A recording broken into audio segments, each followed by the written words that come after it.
आज हमारी लड़ाई रूप बदलने वाले एक धूर्त किस्म के वायरस से है। आज हमारी लड़ाई एक रूप बदलने वाले धूर्त किस्म के वायरस से है। ये कहा है आज हमारे प्रधानमंत्री मोदी जी ने। बिल्कुल कहा तो उन्होंने सही है। कई लोग हैं ऐसे जो आज कोरोना वायरस से भी ज़्यादा खतरनाक हो गए हैं, और ज़्यादा नहीं तो थोड़ा सही इसमें आप वो भी शामिल हो गए। नमस्कार हिंदुस्तान, स्वागत है आपका मेरे चैनल नंदिनी जो में। मैं हूँ नंदिनी। कैसे हैं आप सब लोग? ध्यान रखिएगा अपना कोरोना से, और कोरोना नियमों से खिलवाड़ बिल्कुल नहीं। विनती में शामिल करो उन लोगों को अपनी प्रार्थनाओं में। अपने लिए हमेशा ही मांगते हैं जो कोरोना ग्रस्त हैं, जो परिवार जिनके अपने जा चुके हैं, उनके लिए दिलासे, भगवान उन्हें दिलासा दे, और देश से पूरी दुनिया इस कोरोना से टकरा रही है, इससे मुक्त हो जाए, ऐसी विनती करो ऊपर वाले से, शायद किसी की सुन ले। अब बात करते हैं मोदी जी की। मोदी जी ने आज बोला कि हम एक ऐसे रूप बदलने वाले प्राणी से लड़ रहे हैं जो कोरोना से ज़्यादा खतरनाक है, कुछ इस तरह का उन्होंने बोला है। पत्रकार और नेता, ये नेताओं का काम तो कभी नहीं करते। नेताओं को सही रास्ते पे लाने का काम पत्रकारिता का होता है। और पत्रकारिता आज क्या रूप ले चुकी है, ये अब किससे छुपा हुआ बिल्कुल भी नहीं है, और ये बहुत घातक है। मैंने कल भी ट्वीट किया था, वहाँ पे लोगों ने काफ़ी उसे पसंद किया। मैंने दलाल पत्रकारों से बहुत ज़्यादा खतरा हमारे देश को है। नेताओं का तो काम ही यही है, इधर का उधर करना, जहां उनको अपना फायदा मिला। हालांकि नेताओं को जब हम सुनते हैं तो उनको ऐसा नहीं करना चाहिए, लेकिन एक बार के लिए हम मान देते हैं। लेकिन आज पत्रकारिता और उनके ये उल्टी सीधी हरकतों को रोकने के लिए पत्रकारिता होती है, और वो पत्रकारिता आज क्या रूप ले चुकी है। वो कोरोना वायरस से ज़्यादा खतरनाक हो चुके हैं ये प्राणी, ये जो पत्रकारिता है। और उन्होंने किस वायरस की बात की थी वो लोग समझ गए हैं, उसको भी लोग समझ गए हैं, उसको हम भी समझ रहे हैं। हम जिस तरह का ट्वीट देखते हैं, जिस तरह के हम क्रियाकलाप देख रहे हैं। लेकिन मैं ये नहीं कहूँगी कि पत्रकार है को बोला उन्होंने किसको, वो खुद भी इसमें शामिल है। मैंने कल वीडियो में कहा था, वो अपनी जिम्मेदारी को वो भी भूल गए हैं। एक आम नागरिक से ऊपर उन्होंने अपने आप को रख लिया। राजा वो होता है निस्वार्थ काम करे, जनता अपनी प्रजा के लिए वो पहले सोचे, अपना वो बाद में सोचे। लेकिन ये भी अब वो नहीं रहे। लेकिन ये उतने खतरनाक नहीं है। शायद इनको लोग अगर बात रखेंगे, अपने लोग अगर जो कहेंगे तो जरूर सुनेंगे उस चीज़ को कि कुछ गलत हो गया शायद करके। लेकिन कुछ लोग तो ऐसे हैं कि वो सुनने के लिए तैयार नहीं। रवीश कुमार ने कल राहुल गांधी के ट्वीट पे आंसर दिया था कि साहिब का ये तानाशाही वाला दौर आखिरी है। तो उसमें मैंने उन्हें बोला था, मैंने कहा आपके जैसे पत्रकार, दलाल पत्रकारिता से बचाने की जरूरत है हम आज। रवीश कुमार जैसे बड़े पत्रकार, नामी पत्रकार, हमें इनके बारे में बोलने की क्या जरूरत थी? पत्रकारिता लोकतंत्र का चौथा हिस्सा है। इसने इनकी जिम्मेदारी बनती है देश को सही रास्ता, सही दिशा दिखाने की, सरकार के क्रियाकलापों को जनता तक पहुंचाने की, जनता को जागरूक करने की, क्या सही है क्या गलत है, एक कड़ी के रूप में काम करती है पत्रकारिता जनता और सरकार के बीच। आज ऐसा लग रहा है कि ये पत्रकारिता बिल्कुल दलाली में आ चुकी है, बिल्कुल ही दलाली में आ चुकी है। और रवीश कुमार जिसे जो अपने आप को कहते हैं कि मैं पारदर्शी पत्रकारिता करता हूँ, मैं निष्पक्ष पत्रकारिता करता हूँ, इतना बड़े सम्मान से उन्हें सम्मानित किया गया है, उन्होंने उसका भी राज नहीं रखी। इसलिए मुझे लगा कि हमें पत्रकारिता पर बोलना बहुत जरूरी हो गया, और हर किसी को बोलना चाहिए। और मैं पत्रकार हूँ, न मैं कोई राजनीतिक हूँ। एक आम नागरिक होने के नाते देश के जो हमें गलत लग रहा है हम उसके खिलाफ बोल रहे हैं। नेताओं के खिलाफ तो हम बोलेंगे, ये पत्रकारों के खिलाफ कौन बोलेगा? रवीश कुमार जैसा पत्रकार जिन्हें मोदी जी का उनके प्राइम टाइम में सिर्फ मोदी जी की बुराई इस हद तक बदला, इस हद तक नफरत, वो उनके अंदर सिर्फ नफरत की भावना है। ये पत्रकारिता वाली पत्रकारिता नहीं है, ये नफरत है सिर्फ। मोदी जी को चलो ठीक है, सारे काम एक एक करके मैं बताऊंगी अपनी वीडियोज में।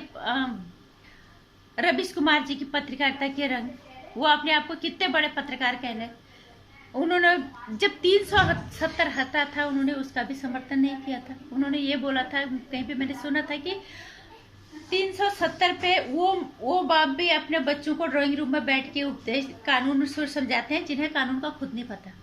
मैं रवीश कुमार जी को कहना चाहूंगी, बिल्कुल आप सही कह रहे हो। हमें भी कानून का बिल्कुल नहीं पता, हम कानून की एबीसी भी नहीं जानते, लेकिन हम इतना जानते हैं कि 370 हमारे देश में दिया गया बोझ है, जो भारतवासी उठाए फिर रहे इतने सालों से। 370 आपके बच्चे से, मैं आपको छोटा सा उदाहरण देना चाहूंगी। आपके बच्चे शायद कश्मीर में नहीं होंगे ना, आपके बच्चे शायद कहीं बड़े स्कूलों में पढ़े होंगे, और ज्यादातर तो गुंजाइश है कि वो बाहर ही पढ़े होंगे। उन माँ बापों से पूछो जिनके माँ बाप आतंक की राह पे जा रहे थे। हमारे देश के बच्चे हमारे देश के फौजियों पे पत्थर चलाते थे। कल मैंने खान सर की एक क्लास सुनी थी, बहुत अच्छा खान सर समझाते हैं चीजों को। क्या करते हो बच्चे, अगर फौजियों का साथ आतंकियों का साथ नहीं देते तो आतंकी मार देते, फौजियों को मारते तो वो पकड़ लेते। उनके लिए तो ऐसी एक तरफ कुआं एक तरफ खाई वाला हाल कर दिया था। महमूदा मुफ्ती जो इतने चिल्ला, जिसको नजरबंद करके रखा गया था, उसके बच्चे तो बाहर पड़े थे ना। उसको क्या बता, एक बच्चा, एक माँ बाप जितने लाड प्यार से बच्चे को पालते हैं, अगर वो बच्चा गलत रास्ते जाता है तो इन पत्रकारों को ये सब हम ज्यादा कानून नहीं जानते। हम इतना कानून जानते कि एक बच्चा, हमारे देश का बच्चा हमारे फौजियों पे पत्थरबाजी करके आतंक के राह पे जा रहा था। अमित शाह जी ने अपने भाषण में कहा भी था, उसको वहां पे मतलब ये हो गया कि आतंक को खाद पानी देने जैसा ही हो गया 370। इसको हटाने की सख्त जरूरत है। हमने हर तीसरी पोस्ट डाली थी कि 370 हटे, जो जवाहरलाल नेहरू ने हमारे देश के ऊपर डाला है, जो हमें हमारे देश पे डाला। और हमारे एक देश के अंदर दो संविधान, दो निशान, दो विधान कैसे हो सकते हैं? इतना तो उनको भी समझ में आता है। ये तो सबको जानता है, अगर भारत एक है, कश्मीर से कन्याकुमारी तक, वो भारत एक ही होना चाहिए। वहां दो झंडे कैसे हो सकते हैं? वहां दो विधान कैसे हो सकते हैं भारत देश में? इतना तो किसी को भी समझ में आता है। हम देख रहे थे रवीश कुमार जी की पत्रकारिता, वो किस तरह की पत्रकारिता कर रहे थे। उनके पत्रकार वहां जाके बोल रहे हैं, वहां जब जा रहे थे ग्राउंड में, वहां पे बोलते आपको तो खाने पीने की दिक्कत होगी, आपको रोजगार की समस्या होगी, अभी यहाँ बिजली काट दी, न यहाँ नेट काट दिया, यहाँ टेलीफोन काट दिया, यहाँ ये सब काट दिया। निश्चित रूप से अगर एक माँ भी बच्चे को जन्म देती है ना, बदलाव आता है तो तकलीफ होती है। इतना बड़ा बदलाव था कश्मीर पर 370 को हट जाना। ये रवीश कुमार जैसे इंसान को थोड़ा पता चलेगा, क्योंकि इनके बच्चे वहां पे आतंक के राह पे नहीं चल रहे थे, वो किसी और के बच्चे थे। और इंसान ये है नहीं, दर्द इंसानों को होता है। इस देश में 370 जो बोझ हमें दिया गया था नेहरू जी से, जवाहरलाल नेहरू का, उस बोझ को हटाने के लिए हमने कितने पोस्ट डाले, सब ने कि 370 हटाओ। क्योंकि हमारे देश की, हमारी पीढ़ी, हमारे देश की फौजियों पे पत्थर चलाते थे। अगर नहीं चलाते थे तो वो आतंकियों के हाथों मर जाते थे, या वो आतंक के राह चलते थे। क्या नरक वो झेल रहे थे। हमारे देश की पीढ़ी आतंक की राह चल रही थी, हमारे देश का हिस्सा। इतना तो हमें पता है ना, हमें ज्यादा कानून पता नहीं। हम तो नहीं चाहेंगे हमारे देश का कोई बच्चा आतंक की राह चले, वो भी किसी के दिए हुए बोझ के वजह से। और हमारे देश के अंदर दो झंडे नहीं चलेंगे, हमारे देश के अंदर दो विधान कैसे हो सकते हैं? इतना तो हमें आता है, हमें ज्यादा कानून नहीं आता। रवीश कुमार बहुत बड़ा पत्रकार होगा, उसको पता होगा, लेकिन इतना हमें भी पता है। इनकी पत्रकारिता किसी कोरोना वायरस से कम खतरनाक नहीं है हमारे देश के लिए। इस तरह के पत्र, जब भी मैं इनका ट्वीट देखती हूँ, कहीं पे भी एक सकारात्मक ट्वीट इनका कहीं पे नहीं होता, कहीं पे कोई बात ऐसी नहीं होती जो देश को सही संदेश दे। सिर्फ जली कटी बातें, सिर्फ और सिर्फ बदले की भावना। एक पत्रकार ऐसा होता है। पत्रकारिता क्या होती है, ये इस देश की जनता को इन्हें सिखाना पड़ेगा। नेताओं से ज्यादा इन पे नजर रखने की जरूरत है। कोरोना वायरस से ज्यादा खतरनाक बन चुका है ये चौथा स्तंभ हमारे देश के लिए। इससे बचने की जरूरत है। ये तो हर चीज का विरोध करते हैं। मैं एक एक करके इनकी झूठ के पोल खोलूंगी ना। ये बोलते हैं मोदी जी कभी मिल जाएंगे तो मैं पूछूंगा कितना झूठ क्यों बोलते हो। हमें भी अगर कभी रवीश कुमार मिल जाएगा, हम भी बोलेंगे पत्रकारिता जैसे पवित्र पेशे को दलाली में क्यों बदल दिया। क्या सीखेगी हमारी आने वाली पीढ़ी? क्या पत्रकारिता ऐसी होती है? मैं इन्हीं पत्रकारों के बारे में एक एक करके बात करूंगी अपनी वीडियो, क्योंकि मेरे दिमाग में ये पत्रकार मेरे दिमाग से नहीं जा रहे, क्योंकि पत्रकारिता ये नहीं होती। नेताओं को सही रास्ते पे लाना पत्रकारिता का काम होता है। जनता को जागरूक करना इन नेताओं से, इनकी गतिविधियों से जनता को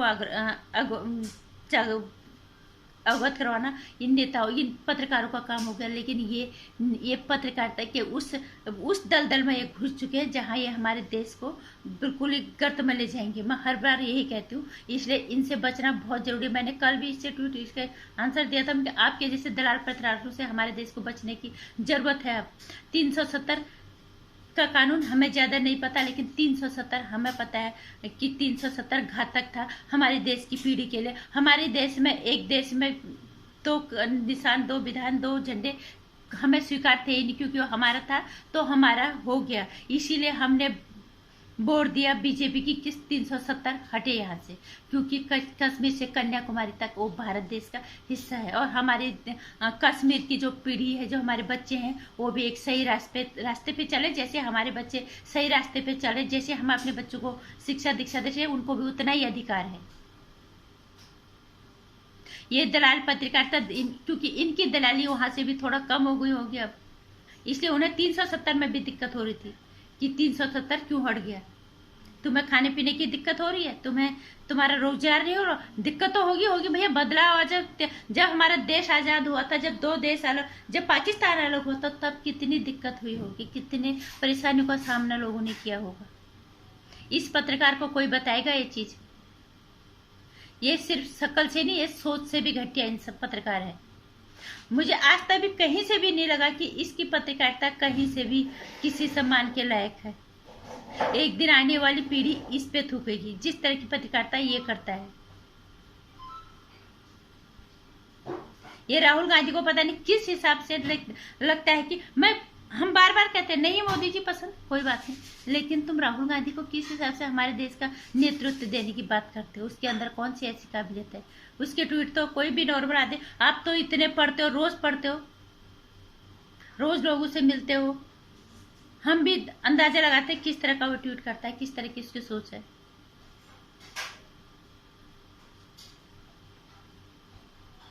इसलिए हमें तो इस देश से, कोरोना वायरस से ज्यादा आपके जैसे पत्रकारों से बचने की जरूरत पड़ गई है।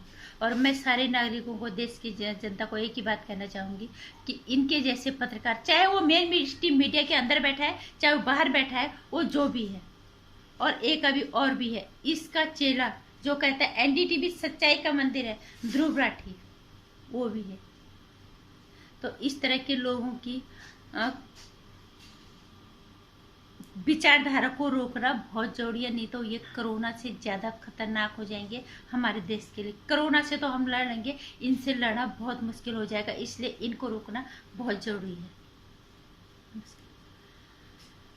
अगर आपको भी लग रहा है कि ये पत्रकारिता का, ये लोकतंत्र का चौथा हिस्सा, इसको कैंसर हो गया, ये कोरोना वायरस से ज्यादा खतरनाक हमारे देश के लिए हो गया, ये हमारे देश को ले डूबेगा, तो आवाज उठाओ इस दलाल पत्रकारिता के खिलाफ, और एक जिम्मेदार नागरिक होने के नाते अपनी जिम्मेदारी निभाओ। बाकी मेरी वीडियो में कुछ अच्छा लगा तो लाइक कर देना, चैनल को सब्सक्राइब भी कर लेना और शेयर कर देना वीडियोज को। अगर आपको मेरे विचारों से थोड़ा सा भी सहमत है तो घंटे आइकन जो साथ में इसे प्रेस कर देना।